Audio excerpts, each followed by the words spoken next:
abbaa biyyaa yaa qomoo maalumaa rakkoon keenya hanga yoom diinaaf gabroomna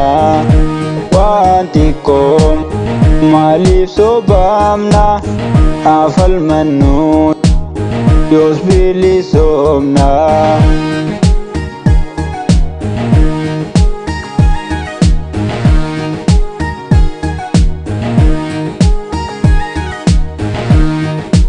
Bilisoomne jennee dhibbee tumne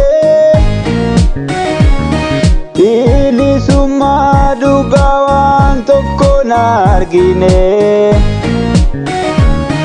hanga yoom sobamne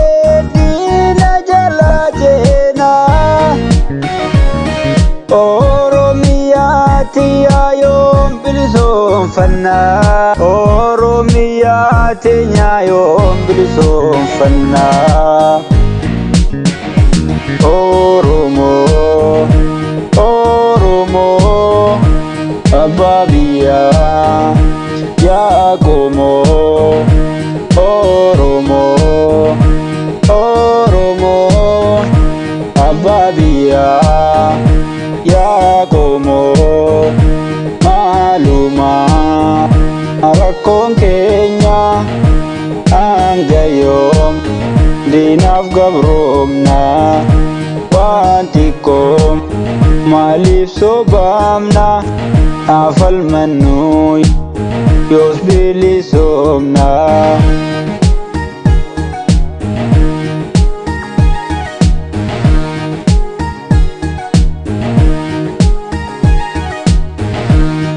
Keeyyaata soddomii sagal qofaan Uummanni Oromoo kana qofaan dhufaa eenyuunu namannu kana booda nuti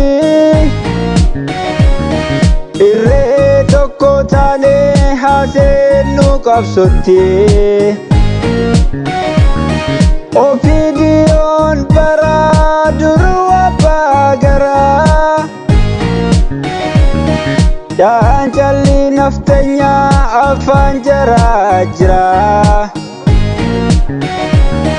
kanaaf gatan tartiin dantaa sabaatirraa Oromoo Oromoo abbaa biyyaa